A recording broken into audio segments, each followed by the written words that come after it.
Bonjour!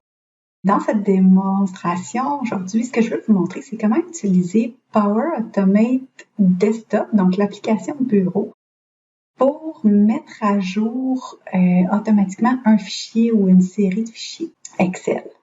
Donc, ce que j'ai fait, j'ai commencé par télécharger Power Automate Desktop sur mon bureau. Puis, une fois que c'est fait, j'ai créé sur New Flow ici pour créer justement un nouveau flux de données. Donc, je vais lui donner un nom, disons mise à jour de fichier 2 parce que j'en avais déjà créé un avant. Je vais cliquer sur créer. Puis, ensuite, je vais pouvoir aller éditer les étapes de mon flow. Donc, avant de commencer l'édition, ça va être important de savoir qu'est-ce que vous voulez faire exactement avec ce flow-là. Dans mon cas, à moi, ce que je veux, c'est que Power Automate ouvre le fichier, lance l'actualisation, sauvegarde et ferme le fichier. Donc, c'est un flux qui va être très, très simple. Donc, on va commencer par le commencement. Ce que je veux qu'il fasse au début, c'est d'aller ouvrir le fichier Excel. Donc, dans la section Excel ici, on va aller double-cliquer sur Lancer Excel. Puis ce que ça va faire, c'est que ça va créer une étape, vous voyez là ici en grisé, là, que ça va créer l'étape numéro 1 de mon flux qui s'appelle Lancer Excel. Puis ici, dans l'écran de paramétrage, j'ai l'option de lancer Excel avec un document vide ou encore d'ouvrir un document existant, donc un fichier Excel existant. C'est ce que je vais faire dans ce cas-ci. Puis ensuite, on va aller sélectionner quel fichier Excel on veut ouvrir. Donc, à partir de la petite boîte de dialogue ici, je vais aller sélectionner un fichier. Donc, disons que je veux actualiser mon fichier de facturation. Je vais cliquer sur « Ouvrir ». Puis là, le fichier est ouvert présentement, ça ne fonctionne pas. Donc, laissez-moi le fermer et réessayer. Voilà. Puis, je vais cliquer sur « Enregistrer ». Donc, à partir du moment où j'ai enregistré mon étape, elle a été créée ici. Elle fait maintenant partie de la séquence des étapes qui vont être appliquées lorsque je vais lancer mon flux de Power Automate. Donc, maintenant que mon fichier Excel est ouvert, ce que je veux faire, c'est de venir actualiser le contenu de mon fichier Excel. Donc, pour faire ça, je vais utiliser le UI Automation, la section UI Automation, pour me permettre d'aller vraiment répliquer les clics de souris que je vais vouloir faire à l'intérieur de mon fichier Excel. Donc, pour répliquer les clics de souris, il faut que mon fichier Excel soit ouvert. Donc, je vais le réouvrir. Puis, on va aller voir ensemble comment on peut faire ça. Je vais l'agrandir un petit peu. Donc, ce qu'on va faire, c'est qu'on va aller dans UI Automation, cliquer ici sur Select Tab in Window. Donc, ça, ce que ça veut dire, c'est qu'il va vraiment aller sélectionner une zone du fichier Excel sur laquelle il va cliquer pour répliquer vraiment les étapes que nous, on ferait manuellement. Donc, je vais double-cliquer là-dessus. Ça ajoute une deuxième étape ici à mon fichier. Puis là, je vais aller cliquer sur la petite flèche ici pour ajouter un UI element. On retourne dans le fichier Excel. Puis, pour sélectionner une zone en particulier, ici, ce que ça dit, c'est d'appuyer sur le bouton contrôle puis le bouton de gauche de la souris pour le sélectionner. Donc, la première étape que moi, je ferais en tant qu'être humain, c'est que je cliquerais sur Data. Donc, je vais faire CTRL-clic pour sélectionner Data. Puis, vous voyez que mon étape a été enregistrée. Je sélectionne l'item Data. Donc, je clique sur Save, puis je vais recommencer pour ensuite aller sélectionner, ici, ajouter un élément.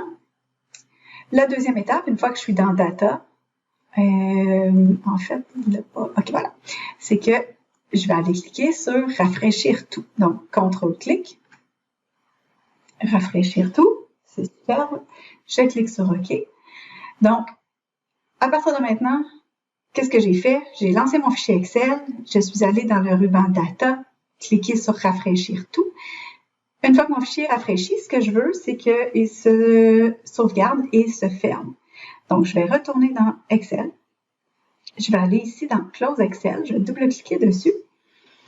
Puis, il me demande qu'est-ce que je veux fermer. Bien, je veux fermer le fichier, l'instance Excel qui est ouvert en ce moment. Puis, qu'est-ce que je veux faire avant de fermer? je veux, dans ce cas-ci, sauvegarder le document. J'aurais pu faire sauvegarder en tant que ou Save As si j'avais voulu créer un nouveau document avec le fichier Excel actualisé. Dans mon cas, je veux juste vraiment enregistrer par-dessus le document existant. Donc, je vais cliquer sur Save Document. Puis là, je vais ajouter une petite étape. Donc, parce que si je lance ces étapes-là en séquence, ce que ça va faire, c'est que très rapidement, là, ça va passer à travers toutes les séquences. Puis quand on arrive pour fermer le document Excel, bien souvent, le rafraîchissement ici n'est pas terminé. Donc, ça génère une erreur dans le flow. Pour éviter de générer des erreurs dans le flow, ce que je vais faire, c'est que je vais déjà planifier qu'est-ce qui va se passer si jamais mon rafraîchissement n'est pas terminé quand Power Automate arrive à l'étape de fermer. Donc, je vais aller dans On Error ici pour planifier ce qu'on fait quand on rencontre une erreur. Ce que je veux qu'on fasse, c'est qu'on réessaye la même étape, disons 3 fois, à 5 secondes d'intervalle chacune. Donc, tout de suite après mon rafraîchissement, il va essayer de fermer Excel. Si ça ne fonctionne pas parce que le rafraîchissement n'est pas terminé, il va attendre 5 secondes, puis il va réessayer. Si ça ne fonctionne toujours pas, il va attendre 5 secondes, il va réessayer, et ainsi de suite, pour 3 fois.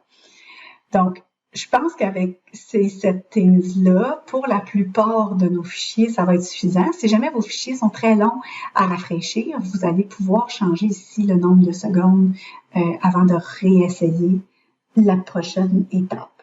Donc, je vais cliquer sur « Sauvegarder ». Puis là, mon flow est prêt à être testé. Donc, je vais fermer mon fichier Excel. Puis, on va tester le flow. Donc, je clique sur « Run ». Puis là, ce que ça fait, c'est que ça lance le fichier Excel. On va lui donner une petite seconde. Voilà, mon fichier Excel est ouvert. Ensuite, il va aller sélectionner le ruban Data. Ensuite, il va cliquer sur « Rafraîchir tout ».